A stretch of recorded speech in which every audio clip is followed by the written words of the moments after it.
If you like to talk about combat sports and you want to join the discussion, click the subscribe button below and the bell notification icon next to it and join Knucklehead Nation. Ladies and gentlemen of Knucklehead Nation, welcome to another episode of the FightersRep podcast.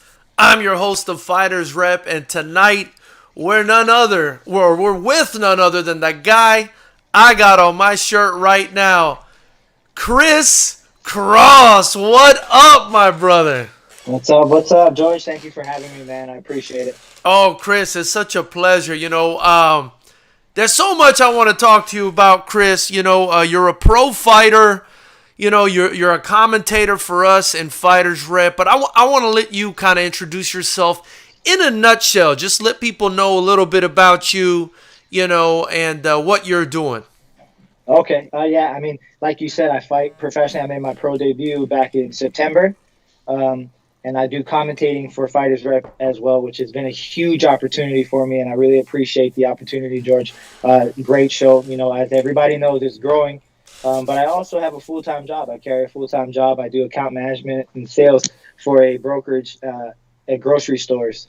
So we've been pretty busy in these weird times, with the COVID and everything. So it's been pretty busy, but yeah, I really dedicate a lot of my time to training, a lot of my time to, the craft, whether it be fighting or if you do have a card coming up, one of them explosive cards at FightersRep. I try to do as much research as I can, to be honest, about the fighters, who's on there. I go to their Instagram page. I check out their social media. I'll check out YouTube, see if they have any fights up there, because I like to get a little bit of background.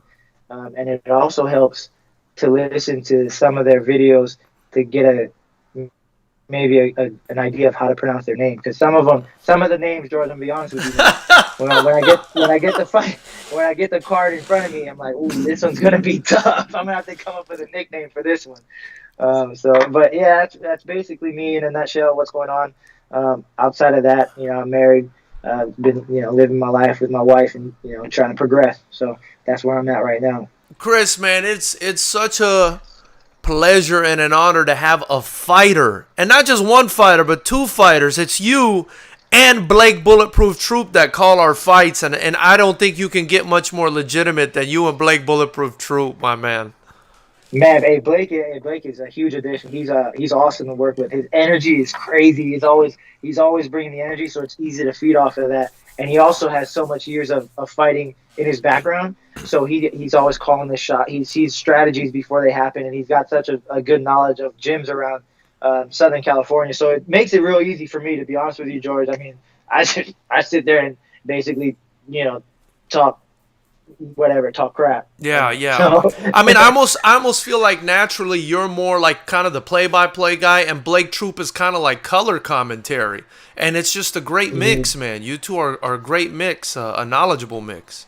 Yeah, it definitely worked out. I mean, I was a little bit nervous when you first told me who was the co-broadcaster was going to be, because I saw his Instagram. I was like, oh, dude, this guy is famous, brother. Like, hey, I gotta step my game up. But he's such a good guy, and you're right, the chemistry is just there. He's awesome to work with. Like I said, dude, you want to talk about energy, you want to talk about like a game plan for what's going to happen. He's got this strategy of how we're going to work things out, and he's got like this endless amount of energy, and it's crazy to me. Like, he's always excited about what's going on, no matter what's going on. He makes it exciting, so it makes it real easy for me.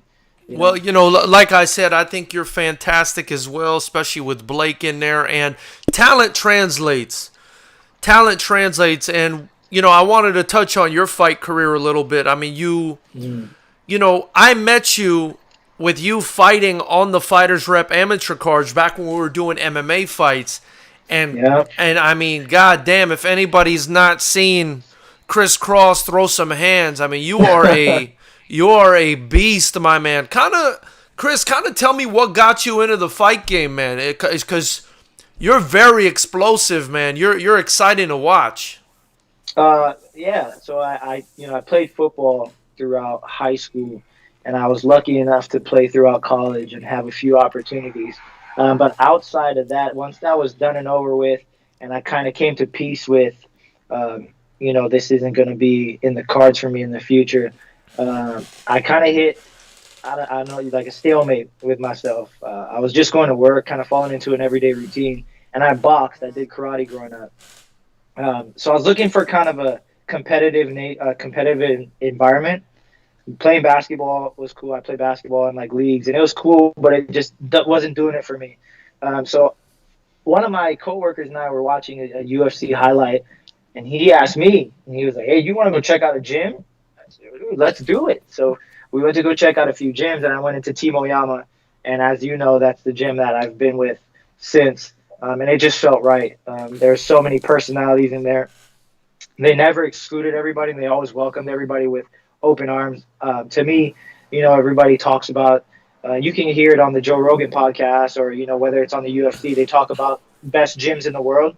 I feel like they forget to mention Team Oyama. Coach Colin Oyama. He's had the who's who of fighting, and they fail to mention that a lot of times. Which is no disrespect, but to me, Team Oyama it's been there, and they're welcoming to everybody, and the atmosphere is just different. It's such a family environment, and they never segregate. They got the cardio kickboxing class that's going on right next to the fight team practice, and they all intermingle, and it's just an awesome environment. They welcome me with open arms, and they've taught me so much, and I really appreciate everything they've done for me. So that's how I got into it.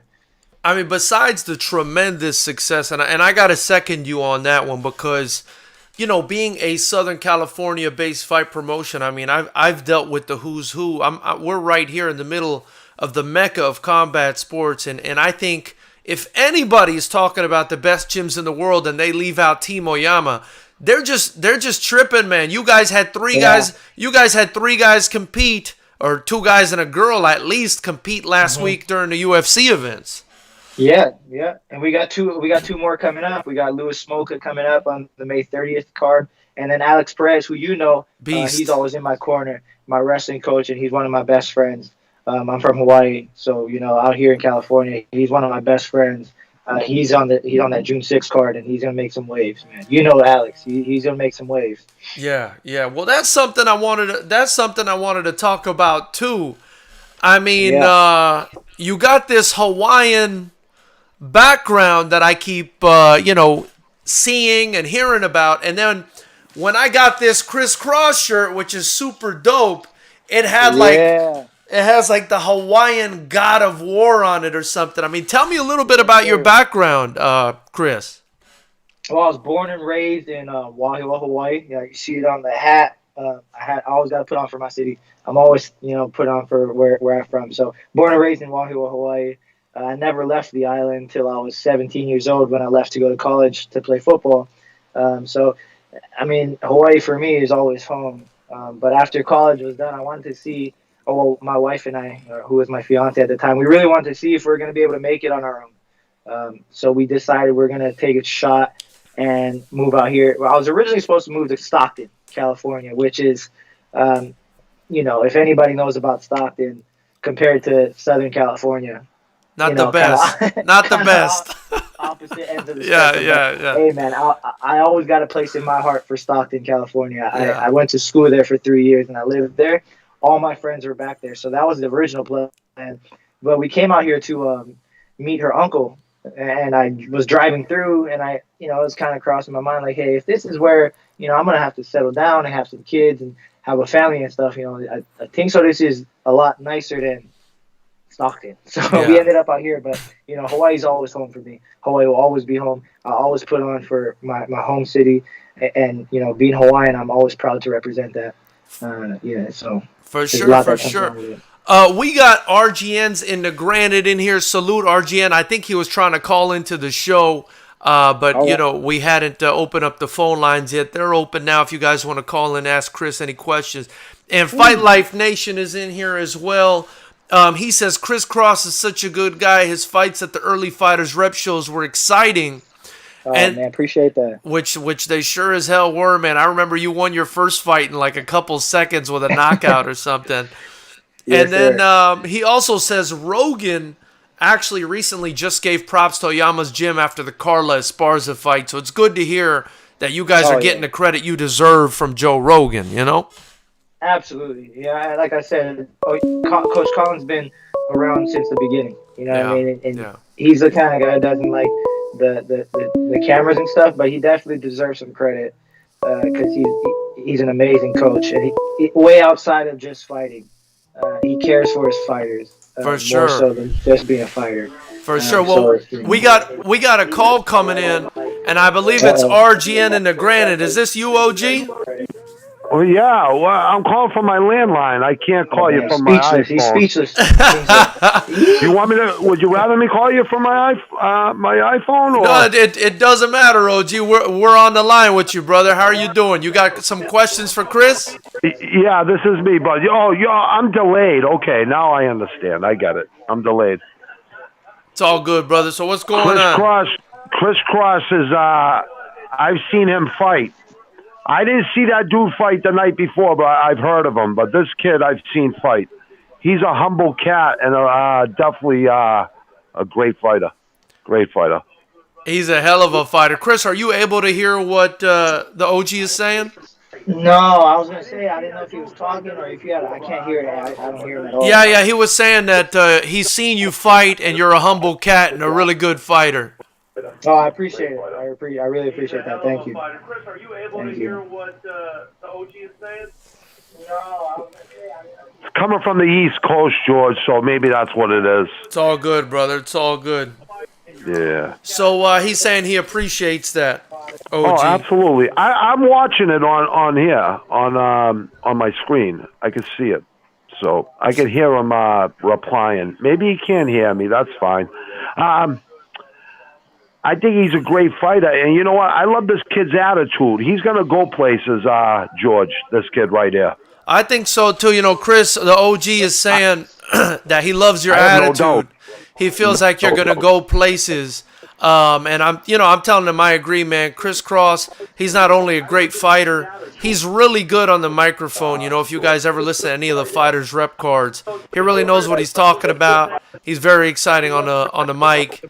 And he's with a great team. He's with Team Oyama, like we were just talking about. And you know, when you're with a team like that, yeah, I know some of the guys he trains with. Yeah, I know of some of the guys he trains with. Absolutely. Yeah. So basically, Chris, the OG Bobby Nizzo is saying he knows of some of the people you train with, and just calling in to kind of give you your props, brother. You got Absolutely. love. You got love from the people that watch the Fighters Rep channel from for Boston, sure. Mass, tell him. Yeah, Boston, Mass, we love him. And he says the love's coming all the way from Boston, Massachusetts. Oh man, thank you. No doubt, George. I appreciate you. George, I'm gonna have to call you after this show, bud. All right? Yeah. Something. All right, we'll talk, OG. We gotta bend the ears. All right, brother, we'll talk. Have a good. I'll see you in the chat. Props to Chris Cross. All right, brother. So yeah, Chris, sorry, I just had to pause it real quick while somebody called in to ask some questions. I do ask that you guys, if you have questions for Chris, I guess just send it to the chat. There's a bit of a delay, so he might not be able to hear you, but send it to the chat. Chris, another thing I wanted to ask you, man, the whole Hawaiian background. I mean, for me, it's fascinating, right? I'm an East Coast guy. I'm from Miami, Florida. You know, I didn't come across too many Hawaiians. You know, we had our own kind of different pool of ethnicities that came together down there. But for me, very interesting. I mean, are you like a native Hawaiian? Are you a mix of certain ethnicities that ended up in Hawaii? How'd that work for you? Oh, I'm a mix. So it's very rare you're going to find a full-blooded Hawaiian. Everybody out there is mixed. A lot of times it's with Filipinos. So I have a lot of Filipino in me. From my mom's side of the family, I also have some English in me and Spanish. So I'm Hawaiian, English, Spanish, and Filipino. Got you. And to be honest, that's not a lot. In Hawaii, you hear, I mean, they go on and on and on and on. Like the list is long about, they're Chinese, Japanese, Filipino, Hawaiian, English, Spanish. It's crazy. So I'm lucky that I only have those. But, man, a lot of times you're going to find those, what we call mixed plates out there. It's just a bunch of ethnicities mixed together. You know, my understanding is the Filipinos aren't too, I guess, genetically different from the native Hawaiians. Is that true, or? Ooh, I mean, that's we're pretty different. I mean, Filipinos, they're on the smaller side. Well, yeah, that's I definitely noticed that, but Yeah. And more times than not, the Hawaiians are pretty big, or denser bones. But yeah. as you know, yeah, they're shorter. But don't get me wrong, man. They got a lot of heart. They got that fighting spirit, and I guess in that term, you can relate them to each other. Huge heart, man. Huge heart, Yeah. and a fantastic fighting culture. Did your parents give you a hard time at all when you told them you wanted to get into this fight business? Um, yeah, I think from my dad's side, my dad was kind of concerned because when I was growing up, I would box. He had put me in boxing, and I had to quit because I had something was wrong with my brain back then. Even back then, something was wrong with my brain. So the doctor suggested that I didn't do any uh, physical impact sports. So I couldn't play football until I was in high school. I couldn't box. I couldn't do anything that would, kind of rattle my brain. And to this day, they still don't know what was wrong with me. I just had outgrown whatever it was. Yeah. So from his perspective, from my dad's perspective, he was a little bit worried. He just thought that there was other options out there for me to pursue. But from my mom's side, man, my mom was all about it. She was, she was living out here when I had first gone to Team Oyama, and when she showed up to the gym, I mean, kind of funny story. You know who Romy Adonza is, and if you don't know, he's a Muay Thai legend. He's one of the best to ever do it. But he runs a Muay Thai class in Team Oyama, and it was probably my first week there, and they were gonna spar, but I only had gloves. I didn't have a mouthpiece. I didn't have a headgear. I didn't have a shin guard. So I tried to sneak out of the class because I was too embarrassed. I was too embarrassed to be like, oh, I don't have anything. Yeah. So I tried to sneak out, and I ran to the front where my mom and my wife was waiting. And Romy came to the front, and he asked the front desk lady, like, hey, did you guys see the new guy come out? Did he, leave? Did he walk out? We were going to spar, and he disappeared. And I was like, oh, shit. I was like, oh, that's me right here. He's like, what happened? I was like, oh, I don't have the headgear. I don't have the anything. He was like, oh, well, that's fine. You can stay back there. But that night, my mom had bought me my shin guards. She bought me my headgear. She bought it all from Team Oyama. Wow. So she was all in from the start. She loves it. She doesn't like necessarily me getting punched in the face, I bet. But Yeah. yeah, it's part of the game. Like my pro debut, I fought a fighter from Maui. His name is Josh Nakagawa. Great guy. Yeah, we got to talk about that, man, because that was a rough and tumble fight, and you've suffered some serious injuries, is my understanding. But man, I gotta say, you look good, man. You look good. Oh man, thank you. We talked about it right before we ate. A lot of this whiskey, it does wonders. It does wonders. For sure. So tell me about that fight. I mean, I kind of want to get your story on that fight and let people know, what you've kind of gone through in this fight game. Let people understand that, you don't play this sport. This sport is not a game at all. Oh, definitely not. And some people will learn that the hard way. But for my first debut fight, I fought for a promotion called CALI Cage Wars. And the gentleman who runs it is a very nice guy. But I had fought, I think it was 3 weeks earlier for my last amateur fight at 170. And then we did that pro fight. It didn't turn out the way I wanted to. I don't remember the fight to this day, other than me watching it back on YouTube or Facebook. Hold on, Chris. You don't remember the fight, but didn't this fight go to decision? It did. It went to decision. I don't remember if it was a split or I don't remember. I want to say it was a split decision. I think it was. Yeah. I think it did, but yeah, I don't remember, too much of the fight. The last thing I remember is walking out, and I remember being like, "Hey, this isn't my walkout music," and that's the only thing I remember. Wow. But I don't remember the fight other than I watched it back quite a few times. But I fought another guy. His name's Josh Nakagawa. He's from Maui, another Hawaiian boy. So I already knew going into this fight, it was going to be a war. I knew it was going to be a war. I knew, I saw some of his videos. I knew he could hit hard. But it turned out to be he was a really good guy. So it is what it is. It's a part of the fight game. I had ended up fracturing 3 bones in my face, and I had a pretty severe concussion to the point where I couldn't even turn on the lights in my room.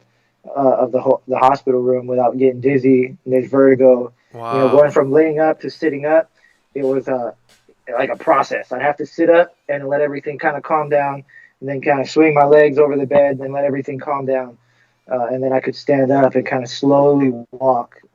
But so those were some of the injuries I had, and the concussion part of it was an accumulation of all the concussions I passed playing football back. In high school when I was playing, it's like, oh, you just got your bell rung.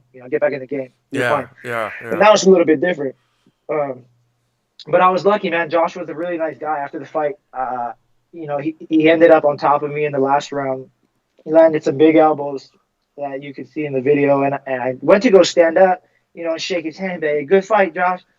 But I remember like everything was tilting, so I was trying to stay everything even, and I ended up just falling and collapsing. But I was trying to tell the doctor, like, I'm just tired. And it wasn't until I came back to in the back in the hallway where I was like, yo, something's wrong. I felt like my brain was going to explode, and I couldn't, like, everything couldn't stop moving. And they had suggested that I gone to the hospital, which is what I did. But, it's funny because one of the things I hear it right now, like in my head, thinking about it. Josh was walking back to the locker room, and I remember him shoving one of the security guards because he was trying to come see if I was okay. Yeah. He was like, hey, I just got to see if Chris is cool. And the security guard, I guess, was trying to hold him back. And he was like, yo, I'm just trying to make sure Chris is cool. And I can't say enough about him, man. He would hit me up on Instagram and make sure I was good. He hit me up the day of, the day after, and then, later on down the week to make sure I was cool. And we're still in touch to this day. So I'm lucky I had a good guy, that I fought against. It was a split decision. It is what it is now. But, yeah, this definitely is not something that you just play around with. If you're thinking about getting into the fight game, whether it be an amateur level or pro level, man, you got to take it serious. You got to be all in, because if you're not all in, you can get hurt for real. And I took some time off, to talk with my wife to really see if I was going to go back, to be honest. But, she knows how competitive I am. And it was just something I can't quit. There's no way. There's no way I can quit because of that. So, if not for this COVID pandemic, I'd be back in the gym at Team Oyama. But, it is what it is. And, it's stalling a little bit, but I'll be back in there eventually. I've been, getting back on my feet. I've been running way more than I have been. So I feel like I'm in good shape. I feel like I'm getting back to where I used to be, if not better. So, with everything that's going on, hopefully once it passes, I'll be back in there. Very cool, man. And so is Oyama shut down right now for this quarantine? Or are you guys still kind of getting some work in the background? What's going on with that? Man, from what I hear, it's shut down. It's, of course you got to abide by the government rules. You can't, there's no way around it. So from what I know, they're shut down until further notice. They do have some online classes. They're doing online classes. I think they're doing like Muay Thai classes and cardio kickboxing classes and things like that. But outside of that, they're closed. But if you want to check out those online classes, go over to Team Oyama, their Instagram. But I haven't been back in the gym. I maybe went once or twice to jiu-jitsu since last September, since my fight. But yeah, I miss it like crazy every day. Every day I wake up and I think about it. It's all over social media, so it's hard not to. So yeah, once this is all done. But up until then, I've been boxing. I've been, going to a private gym up in La Habra with Coach Dominic. So it's just him and I and his sons and one other guy, and we've been putting in some work. And I feel good, man. I got hit a couple times, and it worked out. I feel cool. So I appreciate Coach Dominic having me up there and working with me. Because the Team Oyama schedule doesn't quite work out. So in the meantime, I appreciate him having me. Ladies and gentlemen of Knucklehead Nation, if you don't know, we're here with Chris Cross out of Team Oyama. He's also broadcaster for FightersRep, a guy we're really proud to be associated with. If you haven't already, hit the subscribe button below, the bell notification icon next to it, and follow Chris Cross on Instagram at Chris K Cross. Follow the man. He's a beast. A great future coming up. Chris, I gotta ask you, man. Is it the football that gave you the explosiveness? I mean, you've been one of the most explosive athletes that we've had compete for Fighters Rep. That's one thing I noticed real quick as a Miami boy. You know what I mean? I said, "Damn, this guy's got some sauce on him." Tell me a little bit about that. I mean, I would have to say it's the football. I mean, just growing up, I've always played sports. I boxed when I was a kid, and I did karate. But, because of the head thing, I had to go away from that. I couldn't play football till high school, so I played basketball and volleyball all the way up until high school. And I love basketball.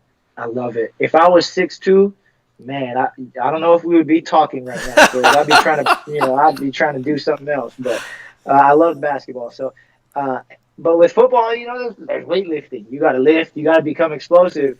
And I was a little kid. When I graduated high school, I was like 150 pounds. No. So, I was always in the gym. I was always doing these workouts. So, I mean, I guess I kind of have to attribute it to, football because it put me in the gym. I can't say, maybe it was my dad. I don't believe him when he says he was a volleyball player. He said he was good. He showed me articles, and his friends have shown me or told me some stories, and he supposedly was athletic. But, I guess I could give some of that to him. Yeah. But, I have to say it's football. There's no other explanation. What position did you play in football, Chris? I played wide receiver through high school. I tried to play running back at my high school. Wow, okay. I tried to. I was about 140 pounds at the time. Yeah, that's not going to work. That's not going to work. Man, it sure did. And it was we were scrimmaging this other school, and they put in this kid. His name is Kama Bailey. They put him in, and everybody kind of knew this kid's talent. He's one of the best running backs to ever come out of Hawaii. But they put him in, and like his first run, he broke like an 80-yard touchdown. And I remember looking like, man, I don't think I can play this position anymore. I think he just took my spot. Yeah. So I ended up moving to receiver. Then I went to a junior college. I played receiver up there, and I ended up I played corner. I ended up playing corner to finish out my college career. I played corner and safety, which I think was a position for me. I got some interest from the pro levels. Unfortunately, it didn't work out, but, everything happens for a reason, and it is what it is. So, here we are today. Okay, I understand now where the speed comes from. I mean, you're not going to be playing corner and receiver and safety if you don't have some speed. So now it's all starting to make sense to me. Mm-hmm. Chris, what kind of got you interested in commentating? The person that put me down with you, I just want to say this real quick. The person that put me down with you is somebody we just lost recently. Somebody who actually had a hand in making this shirt for Chris Cross that I'm wearing right now. Her name is Christine Ashton. May God rest her soul. We just lost her. I think it was just a few days ago. And what was some of the worst news I've heard in the fight game recently. And man, she's the one that told me about you and to put you in as a commentator. So it's very bittersweet to bring her up. But what kind of got you interested in commentating to begin with? First of all, you brought up Christine, and she has not only been a huge influence on Fighters Rep, and not only on me, but she's been a huge piece in the Team Oyama family for a long time. She's always been one of the first people to reach out to support. She was always positive. Even when I had a bad day or anybody had a bad day, she was always the first one. From the shirts, I didn't even have a fight yet, and she was reaching out to me if I wanted to get a fight shirt. I'm like, dude, I'm nobody. Like, this is my first amateur fight. Like, what do you mean a fight shirt? Yeah. So, I can't even describe.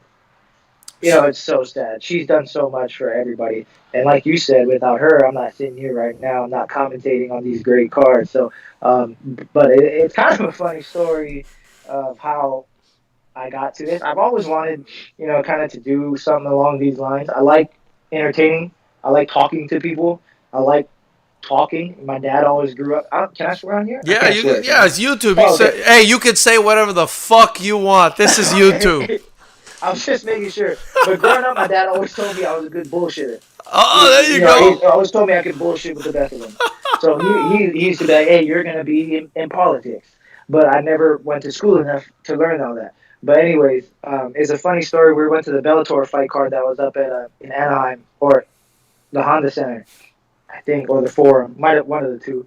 But Desmond Torres was fighting on it, and he was one of the first fighters on the card. So, the opening, the undercard, there's not always a lot of people in the crowd. So I'm sitting up there with one of the other Team Oyama fighters, Dean, and we're kind of just bullshitting back and forth, kind of talking about the fights. And Desmond comes out, and I'm talking shit. And as the fights go through, we're making bets on these fighters just between him and I for fun. Yeah. And Christine's kind of sitting in a few rows and chairs down, and she eventually moves up to next to us, and she's like, "Hey, do you ever think about commentating?" I'm like, "No, not really. I mean, I'm just." She's like, "Cause you're kind of funny." I'm like, "Oh, wow, thanks. Cool. I guess that's kind of cool." She's like, do you want to do it?" And like, I mean, if the opportunity was there, I mean, I would never say no to an opportunity. But she told me, like, George is probably going to be out looking for a commentator. Do you want to do it? I mean, I was a few beers in. And, all right, well, whatever. Yeah, cool. yeah. Sign me up. Man. I said. And to be honest, growing up where I'm from, I've always heard a lot of promises, and this was one of the first, things that came through for me. So to me, it was like, yeah, whatever, we'll see what happens. But then when she hit me up, and then you hit me up, I was like, oh shit, this is happening. What am I gonna do? But yeah, that's how I ended up doing it, and I had a blast. The first one was a blast. It was nothing like I expected it to be, but it was so much fun sitting next to the ring and being right there and being able to call it out. And listen, if you look at the videos on YouTube, you can see me. I'm quiet between rounds because I try to listen to what the corner's talking about. I love that. I love when you do that. Man, it's an awesome experience. I really, really enjoy it. I'll always be thankful to Christine for it, because without her, I wouldn't be doing it. And I'm always thankful to you for letting me do it, man. I appreciate it so much, man. Man, God rest Christine's soul. God bless Christine, man, and her family. Yeah. I'm so happy she put me down with you. You and Blake are definitely the team that, as long as you guys are available, you don't have a fight. You guys are, my choice for Fighters Rep broadcasters going forward until I take this damn thing to wherever the hell it's going, brother.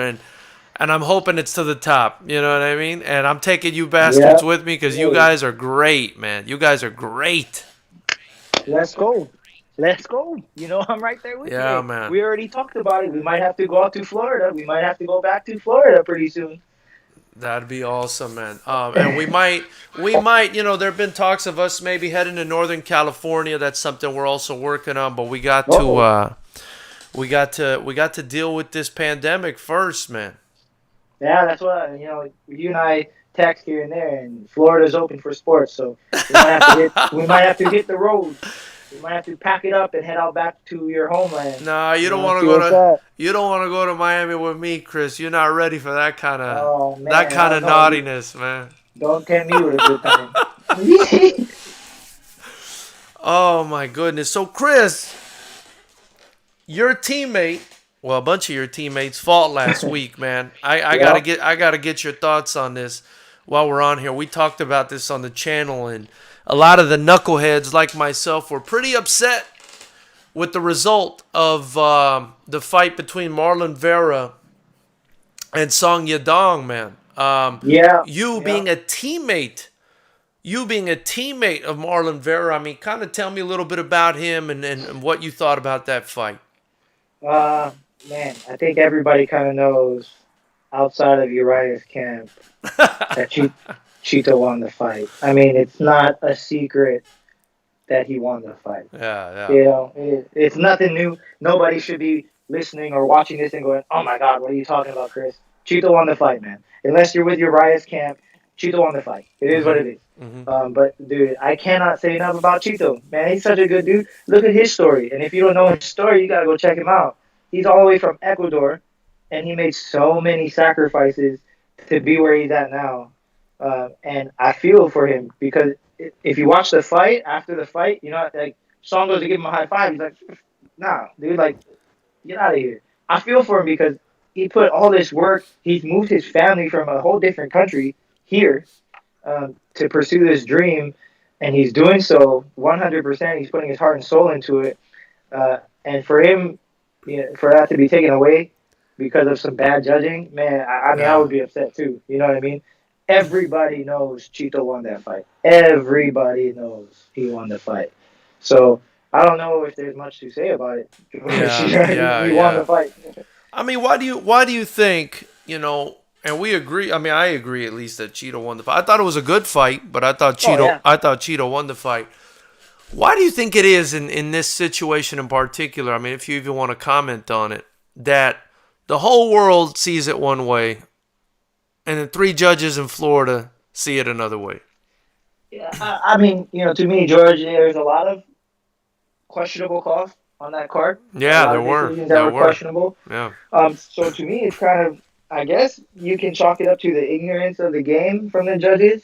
I mean, they talk about it all the time, how to better the scoring system. But at the end of the day, it's a judgment call from 3 people who are watching the fight. And everybody has these different views and perspectives of how the fight went. But Chito's fight, for me, is the hardest to justify. Because no matter what perspective you're looking at or where you're coming from, he won the fight. Like, I don't understand how you get... Because especially those unanimous decisions... Yeah. I think it was a unanimous for Song Yadong. So especially to give him a unanimous, it's like, man, it blows my mind. So, it's an ongoing conversation, I think, in the MMA world of how they're going to better the scoring systems. And one of the ideas that I listened to a ton of podcasts. So Brendan Shaw had brought up was having ex-fighters do judging because they understand the game. They've been in the cage. So to me, that's a damn good idea because they've been there. They know what it takes. They know the scoring. They know what does damage, what doesn't do damage. Because a lot of times you see like takedowns, and dudes are just kind of sitting there. And there's no advancement of position. There's no damage dealt. But I'm sure certain judges will see that as that's winning the round. Right. But then there's other judges that if the dude gets back up and nothing happened, then it's kind of offset. So. It's just tough, man, because there's so many different perspectives. It just depends on what the judges are seeing at the time and where you're at. So, it's kind of tough to comment on. I wanna proffer something for you, and I want you to give me your thoughts on it. All right. In this particular situation, so it's, as a promoter, I mean, I kind of understand the way it works, and the way it works, and a lot of people don't understand is, it's the promoter that's paying the commission. Right? I mean, so basically the UFC is hiring these judges and these timekeepers and all these people, and I'm doing the same thing at FightersRep. I'm hiring the commission to come and judge and officiate and do all that stuff. Mm-hmm. Now, in a situation, I'm not saying that happened here, but I'm saying potentially this is something that could happen. In a situation where you've got what they call in the wrestling business a baby face. Taking on somebody who would be a heel or maybe a guy that they're trying to build up. You know what I mean? Yep. In a situation where you're trying to build a guy up, even if the promoter isn't directly telling the officials, hey, you got to give this guy the win, there is a bit, I think, of underlying pressure on the officials sometimes when they know that, hey, this guy's very marketable. This guy is the baby face in this fight. I think that could affect judging in certain situations. I mean, what do you think about that? Again, I'm not saying that happened here, but I'm saying I think personally that makes sense in this situation because Song Yadong is a younger guy. Maybe they're trying to develop the Chinese market because there's over 1 billion people there, and he's also affiliated with Uriah Faber. Mm-hmm. I mean, maybe I'm going too far. Maybe I'm going too far. You can never go too far. Never go too far. Yeah. But I mean, in Chito's case, it's hard to say that though because if you look at Chito's backstory, man, he's easy to market, right? Yeah, Because yeah, yeah. he relates to so many people at so many different levels. I mean, if you look at the reason why he fights, and I'm not going to say anything. I don't want to comment on it. If you want to know, you can go check out. There's tons of videos about it on YouTube. But he's such a relatable guy, and he does the commentary for the UFC in In Spanish. Spanish, yeah, yeah. Yeah, and it's such a huge personality. People love him. Ecuador loves him. So in this case, to me, that's a stretch. But again, you can never go too far because I'm not saying it doesn't happen, George. Yeah, It could yeah, happen, yeah. and I hope it doesn't because that goes down the wrong path. But you could be right. There's times where there's people who are more marketable, and we might give them the nod because of that reason. Because at the end of the day, the people who are more marketable are going to bring in the dollar sign. Yeah. You know what I'm saying? So. Yeah, you could be onto something, George. We might have to go down a rabbit hole and look into this. All right, we got RGN in the granite. He's saying smoking a fatty of Kush, crisscross. Crisscross. I did 100 push-ups today, 500 box squats, half jump rope, 122 hour of heavy handstand, ran 5 miles. I breathe fine. What's your thoughts on smoking killer grass? Says RGN. If he's doing all that. It's working for you, my dog, so keep doing it. I tell you what, I couldn't do that right now if I was in the best shape of my life. So if it's working for you, keep doing it. Don't stop. Yeah, man. It sounds like it's working. That's the OG RGN, 49 years old, and he's still, he's out there pushing his body to the limit. Much appreciated. And then we got Kevin from Chicago saying crisscross, jump. No, you got the wrong crisscross, brother. This is crisscross punch, not jump. Hey, I've heard that 1,000 times, to be honest with you. They put the jump song on the warm-ups in the stadium when I was in college for me. Oh, my God. The coaches put it on, so, I mean, that's what it is. Hey, I appreciate the love, though, out there in Chicago. Chris, I wanted to circle back right quick and talk to you about Team Oyama again, man. I've dealt with a lot of gyms, of course, in Southern California, and what a big, beautiful, clean facility that is. If there's one thing to me that stands out about that gym is how enormous and beautiful that gym is. Is that something that you noticed? Have you seen some of the other gyms? I've been to a couple other gyms. It's definitely bigger. But again, Team Oyama accommodates cardio kickboxing. It does Muay Thai. It does a fight fit class. And they're right next to the fight team. So as we're training right here, there's the general public right next to us. So it has to kind of be a bigger facility. But it's so clean. They're huge on cleaning every single night after every session. So it definitely stood out. But to be honest, when I first started in the fight game, I was a little bit ignorant to ringworm and all this other stuff. So I mean, it was whatever to me. That didn't bother me. It was just more of the people there for me that attracted me to the gym. But it's definitely a top of the line facility that they've got, and it's beneficial to everybody who takes advantage of it.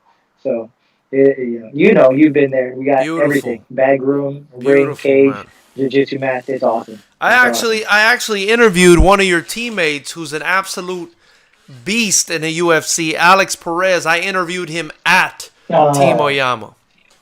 Got it. Gotcha. So that's the Alex. Yeah, so that's one of the few times I actually had the chance to go there. I wanted to ask you too. I mean, what was Christine's role at Oyama? I mean, did she work there? No. See, that's what to me was so amazing about her. She didn't work there. She would go to the cardio kickboxing class, and she was just a member there. And she's been a member for forever. She knows all the OGs of the Oyama team. But as far as her role, she was huge on the team because, like I said, she never questioned reaching out and supporting people. We bring in guys from other countries. And they're here staying in the fight house. And she's always the first one to welcome them. She's always the first one, let's get you a shirt going. Let's do this. Let's see if we can do this as far as marketing. She's so supportive, and she doesn't need to know that you're going to be some big star. Yeah. And she doesn't need you to put her name out there. she's helping kids back in Thailand. The Muay Thai camps back in Thailand. She's affiliated with a camp out there. Her company, CNEX Wear, is huge in Thailand. Yeah. Helping out the camps out there and helping the fighters that come here. So she's just she was a regular member of the gym. Wow. Who went the extra mile, and that's what made her extra special. I thought she might have been working there or something, because she just had such a huge impact. I mean, not only did she make the shirts, which I'm rocking it right now, my crisscross Hawaiian War God shirt, but she also put me down with you as a commentator, and also with Vahan Bedelian, who's now our camera guy, and he does all our documentaries, man. Yeah. So she's been in this game, I think, for a long time. So she's got a lot of connections, and she's always more than happy to go the extra mile and put together people who she believes in. So I was lucky enough to be one of those people, and I would be to be connected with you. You've done some things in the past with Christine, where I did some photo shoots for her company, to do for her tights. But I'm lucky enough to be one of those people who she believes in. And if you're one of those people who she believes in and who is genuine, she's more than happy to connect you with others who are going to take you other places. Yeah, and man, I can't say enough about Christine, man. That was a tough one, to be honest. Tremendous loss, man. She even sponsored us, man. C Nexus Wear sponsored us a bunch of times, so I'll never forget her at all, man. And if any information kind of leaks about the situation, please let me know. A wake or anything, any way I could pay my respect. Let me know about that, Chris. Back to the team and your career. At what point, did you feel like you were ready to step in there for your first amateur fight? And is there like a specific kind of course that Colin takes you through before he decides, all right, you're ready to go in there? So my first amateur fight was a Muay Thai fight. So the way the gym, I think, kind of works now is, Romy Adanza, who's this Muay Thai legend, he handles the Muay Thai amateur team, and then Coach kind of takes on the pro team. But I was one of those guys to be lucky enough to go train with Coach. And I don't know if I ever felt ready, to be honest with you, even making the step up to becoming a pro. I don't know if I've ever been like, all right, let's go. I'm ready to go. Because in the gym, there's so many killers, man, in the gym. Like Alex, Chito, there's Christian Aguilera, the Beast. Yeah. There's so many dudes in there. Artavon Moini. I mean, man, sparring every day, I feel like I don't belong there. I shouldn't even be doing it. Like, what am I doing? What am I doing? Why am I doing this? I get beat up every day. Well, I mean, these are UFC caliber guys. I mean, some of the best guys in the world, Yeah, they are. But so for me, I don't think I ever felt ready to go with that. But with everybody's support and like, hey, when are you gonna fight? When are you gonna fight? Like, let's do this. You're ready. I eventually was like, all right, let's do this. So we got a fight with IFS, my Muay Thai fight, and that's kind of where it took off. And I fell in love with it. The first fight for me was different. I tell everybody, like, they always, like, Alex would tell me and Romy and Coach would tell me, like, it's different because it's just you, so just try to relax. I'm thinking, like, I'm cool. I played football in college. We'll figure this out. But as soon as I hit the curtain, I think I told you this story. I hit the curtain and I was like, oh, it's really just me in this ring. So, like, the whole time I'm tense and, I gassed out. So I don't know if there's a specific or necessarily like a plan to go through for everybody, because everybody's kind of their individual person. Yeah. And I think that's one of the cool things about the team is that's recognized.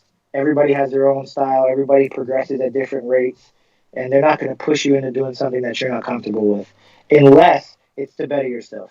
Like Alex, you can talk to Alex. He's going to make me run. He's going to make me wrestle until he's tired, because that's my downfall and I'm not comfortable with it. So he'll make me wrestle until I want to punch his face. But that's because it's going to make me better. So yeah, that's what happened, man. Man, Alex Perez, Marlon Vera, you got yep. Carla Esparza out there, Ricky Simone, Brent Primus, and you're out there. Smoka. Lewis smoking, you're out there, you know, banging it out with these people and sparring. I mean, my understanding, I could be wrong, but my understanding from what I've heard through the grapevine is that the sparring at Team Oyama is some real fucking sparring. I mean, I don't know. Yeah, we don't play around. We don't play around. We look forward to it. You know, Christian. I don't know if you've heard of Christian Aguilera, the Beast, but he keep an eye out for him. He'll be in the UFC soon, I'm sure. Yeah. But he's one of my main sparring partners. You know, he's a little bit heavier than me. He's a little bit heavier than me, just a little bit. But man, his technique is clean, but he loves punching people in the face. Yeah. Loves it. Like, I've never seen somebody get so excited for sparring day. It doesn't matter what's going on through his day. Sparring makes it better. Punching people in the face makes it better. Yeah. So it's definitely Tuesdays and Saturdays.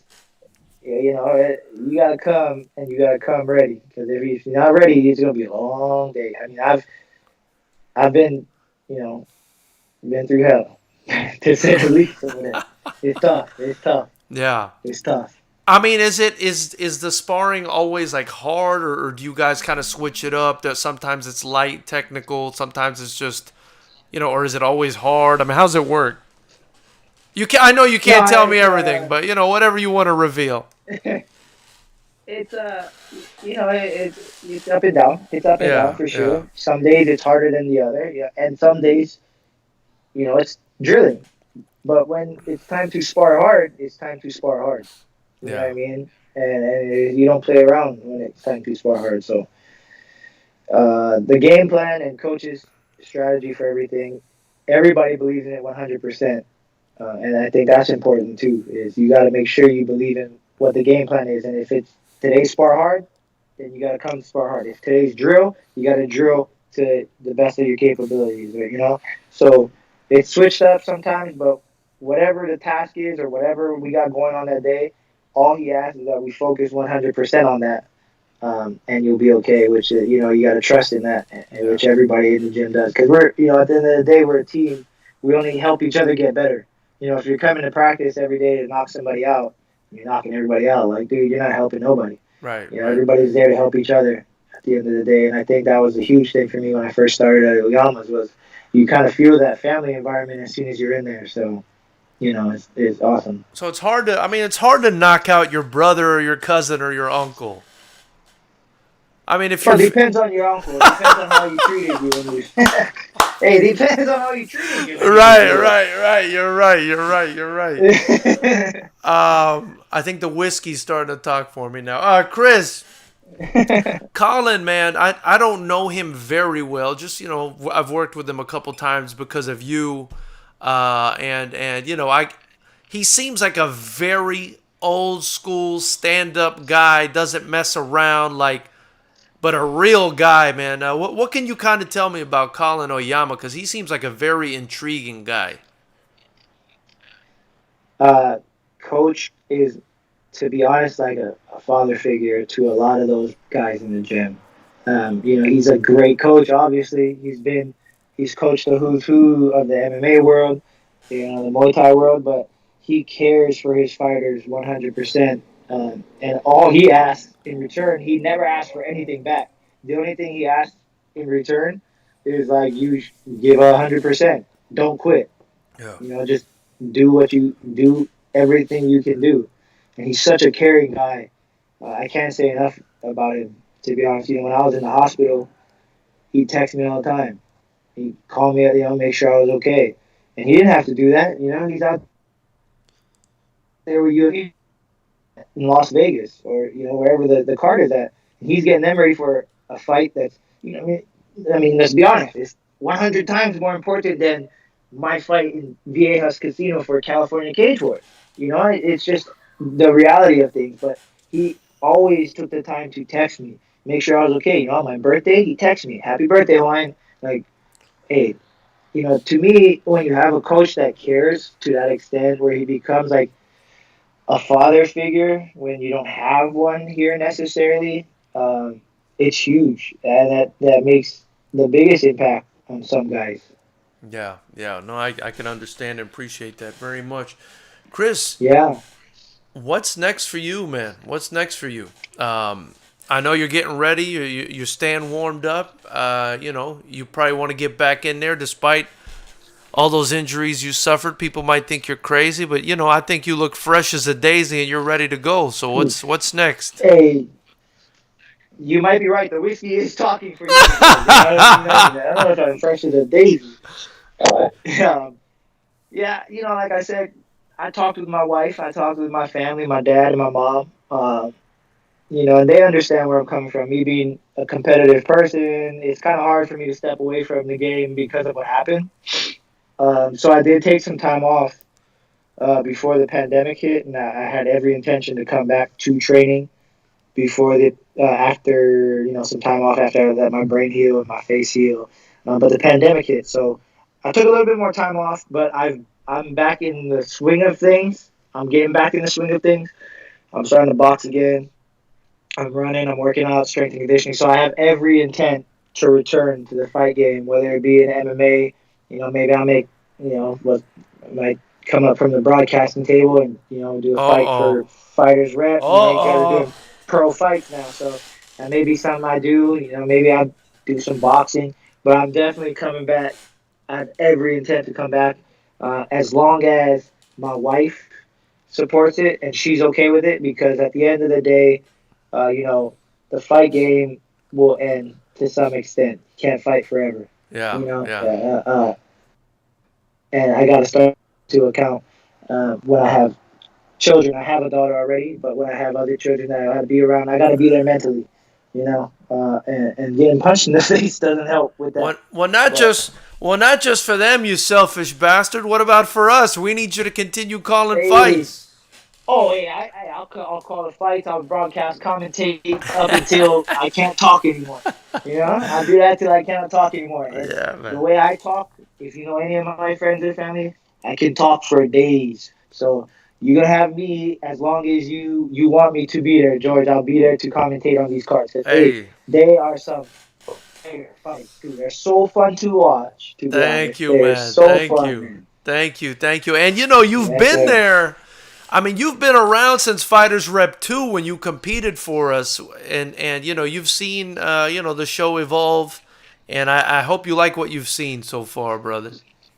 Absolutely. Hey, from the first time I was there, you're the only. I'm not saying that I fought for a ton of promotions because I'm still kind of new. I've only had one pro fight, but you gave us snacks after the weigh-in. Like, I'm fat. I like to eat. So when I cut the weight, it's tough for me. So as soon as I was done, there's sandwiches and chips. I was like, wow, I love this guy.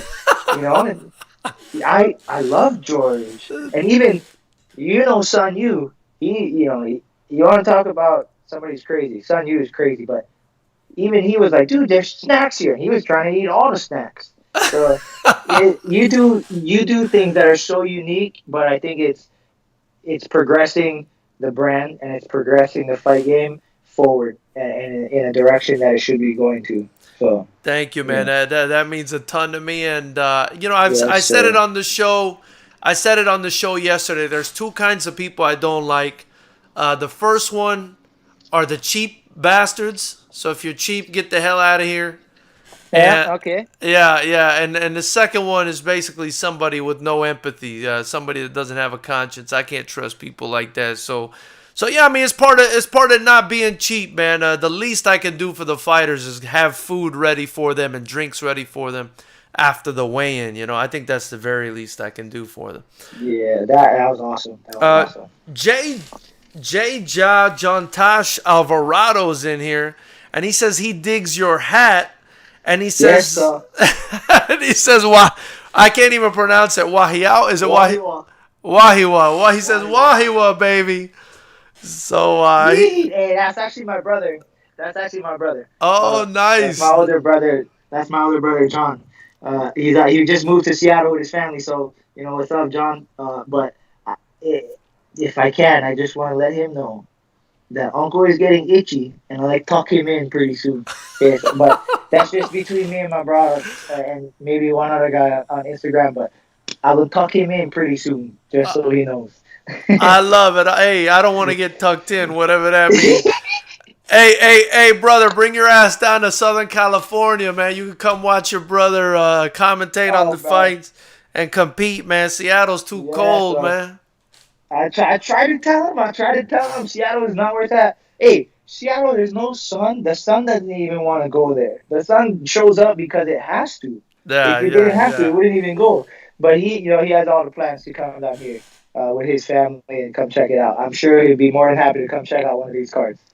And he says talk for days is true, so Yes. God.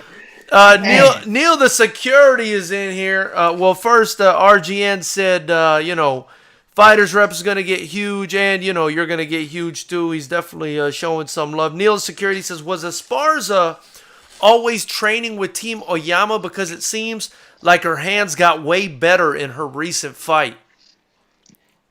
Yeah, as far as I know, excuse me, Joe, I gotta go plug the phone in. But as far as I know, she has been with Team Oyama, but she just put more of a focus on the her hands in the recent, and you can see the progression. And so coach has put an emphasis on that, Are you, and you can wait a see the minute, progression. So. are you walking to get more whiskey? Where are you going? Where are you taking No, me no, right no. now? I gotta go. I gotta plug in my phone, George. I gotta plug in Oh, my phone. got you. You see all that talking? You're not the only one that can talk a lot, brother. Hey, I love it. Love it. I can do it. My brother just said I can do it all day. I'm sure if you ask my wife, she would agree. Yeah, so. So Esparza's hands are just getting better, just by the fact that she's been with Oyama, improving.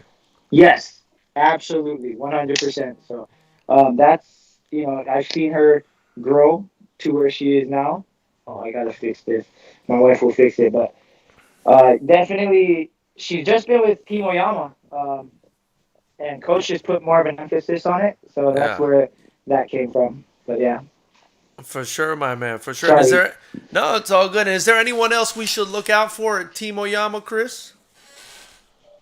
everybody over there. Now, everybody there has they put in the hard work. Yeah, Guys, that are in the UFC already. Carla, Alex, Chito, Luis. You got guys like Christian Aguilera, the Beast. He's a monster, man. And I have no idea why he's not in the show now. yeah, Every time he yeah. fights, he puts on a show, and he's putting guys to sleep. I mean, to sleep. Desmond Torres is another one. And I think he was on one of the Fighters Reps interviews that we did for one of my fights. Fernando is Yeah. another guy. Robert Yuma. These guys from Japan. They're from Mexico, from Virginia. Dude, the list goes on. The team there is amazing, and they all That's have this crazy talent. That's another thing I wanted to bring up, Chris. You were mentioning earlier, and it made me think of it because you said these guys are from all these different places. You mentioned earlier having a hard time pronouncing some of the names at the Fighters Rep events. I mean, it's crazy the amount of international talent that we've got here in California. Yeah, I mean, like you just said, I can't even say some of their names. I can't even start to guess where they're from. Yeah, Um, but it's crazy to see that they all come here to further their career. So that speaks volumes to California and like you said, the mecca of fighting. Everybody comes here because they know this is where they have the opportunity to take their fight game to the next level. But it's crazy, you know. And it doesn't get any easier. I'm gonna have to start asking you for these guys' Instagram and numbers because I gotta call them before the fight and ask them how to say their name. I feel bad when I cannot say it. To be honest. it's all good, man. It's all. I don't think anybody with all these different nationalities and languages, I don't think anybody would be able to pronounce every name we got on the show Yeah. correctly. I wanted to ask you too, Chris. You've been there for the past couple fights commentating. I mean, what do you think? A little bit in a little bit more detail, and obviously what you think it means a lot to me. I want to be the best in this thing eventually. So what do you think from what you've seen? I mean, what do you think from the Fighters Rep cards from what you've seen? I mean, I think they speak for themselves. They're always entertaining, and every single card you're always making progressions. There's always advancements. You know, like this last card, you had pro fights. The first time you had pro fights on the card. Before that, you introduced the cup, the Lions Cup, which is Yeah, that yeah. team competition. Which, to me, it was a huge step forward because now you're giving an incentive. And I think Blake and I had talked about this on the actual commentary, but you're giving an incentive to the fighter to finish fights in the first round. Where before, they could be, hey, just kind of win this round, win it on points. But now you have an incentive to finish because you want to bring that cup home. You know what I mean? Right, right, If right. you're fighting, you're a competitive guy. So if that's the case, you want to get the finish for your team because you don't want to let your team down. So I think the cool thing about Fighters Rep that everybody can appreciate is that there's always something new with every card. You're making advancements, you're pressing forward. And I think I for sure appreciate it. And I'm sure everybody else who watches the cards appreciate that. Hey, man, I appreciate you bringing that up. And for you guys that don't know, I mean, we implemented 2 shows ago a team-based system Yep. where, a win gets you a point, a knockout gets you a point, and a first-round finish will get you another point. And the team, at the end of the night, the team that gets the most points basically takes home a trophy. And it's because, besides giving people an incentive to fight harder and stick around for the later fights, I just thought it was something unique and a way to get us away from belts because I think promotional titles a lot of the time, Chris, they're kind of full of shit, right? I'd rather give people an IKF title because I feel like it means more. Yeah, for sure. Yeah, but like I said, you had that thought, and then you came up with the team concept, which is huge. And it's unique. Is the biggest thing. It's unique. I So, appreciate that, man. And any yeah. suggestions you ever have, I mean, let them fly, bro. Let them fly. Another thing I wanted to ask you, we did the Lions Cup a couple shows ago. Then we switched to the Lions Shield. I'm actually feeling the Cup more, but I don't know, man. What do you think? I would go with the cup. To be honest, I like Yeah. the cup better. I like the cup better. The shield's cool because you can hang it. Like it's easy to hang. Yeah. But the cup was sick. I like the cup, man. The cup was cool. All right. Well, I mean, I actually did a vote on Instagram, as ridiculous as it sounds, and most people like the Cup, so it looks like I'm going to be headed back. Oh, okay. Well, as Headed long as back I'm with towards the the Cup. majority, I don't want to Yeah, be for different. sure. No, you're good. And our last event, like you said, was our first pro event. Yep. What did you think of that card, man? The card as a whole, or you just a pro fight? Everything. The card as a whole was crazy. You know, and I didn't know. I'll be honest with you. I didn't know Anderson Silva's son was fighting on the card till I got there, Yeah. and that alone in itself was a spectacle. Because if you follow the fight game, you know Anderson Silva Right. and his son put on a show. But outside of that being alone its own spectacle, the card was crazy. You had guys that came in there looked like a street fight, which the general crowd see, and it's always entertaining. Then you had all the way to the pro fights where these guys are so technical and it's so planned and it's precise. And for me, that's an art, and it looked awesome. So you have all your bases covered. So it was a fun night, man. And you got everything from close decisions to knockouts. And what was your Well, what was your favorite fight on the card if you had to pick one? man, there is obviously the Silva fight. That kid is he's something else. He's definitely Anderson Silva's son. So it's between that one and the fight between I think his name's Christian. He's from up north. You guys brought him down short notice, and he was fighting. Oh, okay. He was fighting I think it's like Khosrov. Yeah. Man, that one got personal. And when things get personal, they get entertaining. So between those two, I wouldn't know which one to pick. Don't get me wrong; they're all entertaining, but those two were like different level.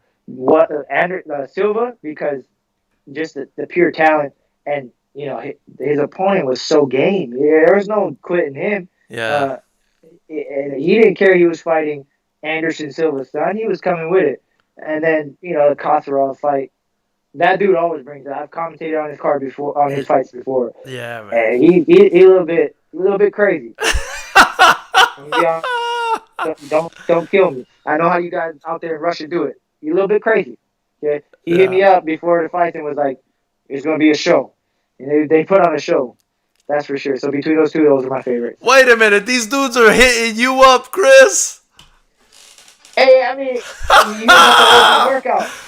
He was at the open workouts, and I mentioned, I reposted, I think, the Fighters Rep thing, and I mentioned him, and he hit me up like, yo, it's going to be a show.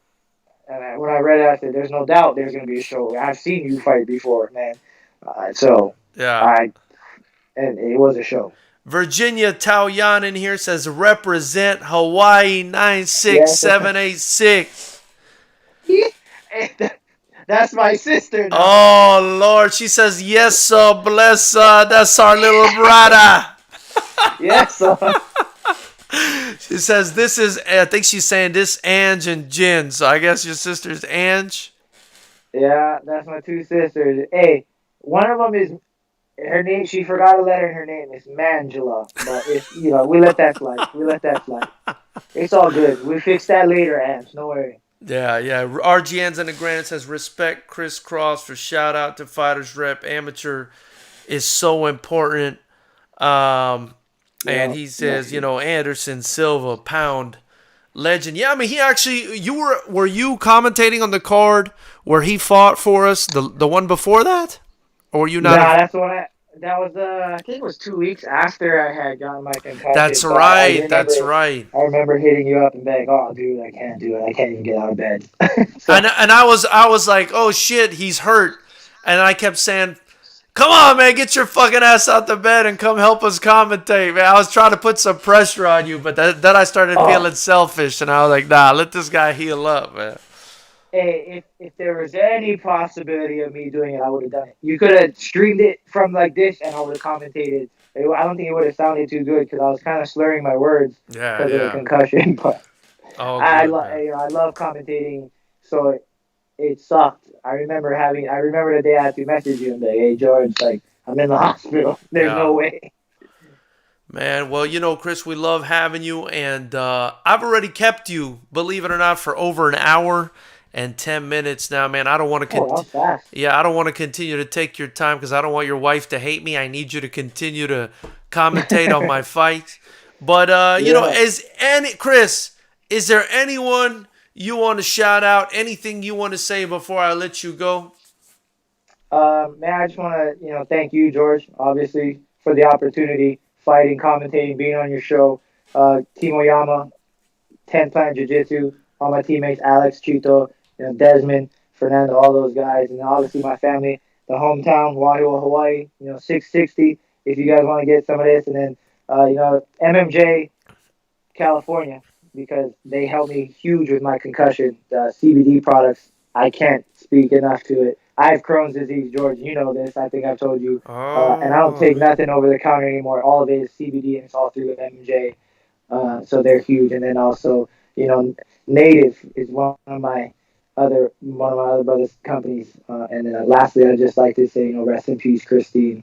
And, I just want to make sure she knows, and everybody who knows Christine, how amazing of a lady she was. Rest in peace, Christine. What a heartbreaking loss that was for us, man. I still can't even believe it, man. I can't believe it. Yeah, 100%. Last thing, sorry. Yeah. Congratulations to my nephew, Micah, because he just graduated high school, and unfortunately he couldn't do the whole walk ceremony, so I just wanted to shout him out real quick and tell him congratulations, and then happy birthday to my niece, Jadalyn. It was her birthday yesterday, so, one of Moku Big Jin's tribe they keep getting older, so I just wanted to let them, happy birthday and congratulations. So. I love it. Happy birthday. Congrats. You also got your mom saying hi to you through Virginia. So shout out to Chris Cross's mom. Hey, she was at the last show, wasn't she? She was. She came. She planned it around the event, George. So she was going to come the week before, and I was like, hey, I'm commentating. Do you want to come to that? And I had asked you, and thank you, again, for those tickets for both my wife and my mom. Come on, man. You guys are family, man. Let's go, man. They loved it. They said it was crazy. Hey, when they got there, they're like, there's no seats. What are we supposed to do? So they loved it. The fights were awesome. And next time, did they go in the VIP? Next time we'll throw them in the VIP, man. Not a big deal, brother. I don't think they did. My wife is kind of shy, so Got you, I'm sure got you. she just went to the general. But dude, it was crazy. I've never seen. Yeah, I've done 2 shows there. Yeah, And it was packed. There was people standing on the sides. yeah. I was like, this is crazy. Yeah, we had to turn people away at the door, man. I've been telling people on the show, like, we had so much momentum. And in this that's part of the reason I can't stand this fucking virus. I mean, we sold out. We had so much momentum. Chris, that was less than 3 months ago, brother. Man, I know, and it was wild. It was packed, but not even the thought of 10 people getting together. It's like, whoa, I I don't know know. about this. I know. But I do think we'll be back and better than ever. I think there's a lot of people wanting to watch some fights, and I think soon as we come back, it's going to be even bigger. But anyway, man, Absolutely, I took way too much of your time. I really appreciate you, Chris. man. We're Never. huge fans of Chris Cross, brother. Huge fans of Fighters Rep and you, George. Yes, I appreciate it. I can't say it enough. Thank you so much. Thank you Yeah, so much. man. And guys, follow Chris Cross at Chris K Cross on Instagram. If not, I'm sending Chris Cross to your house. Chris, appreciate it, man. Everybody in Knucklehead Yes, Nation, have a great night, you guys. Appreciate you guys. thank you guys. You guys have a good one.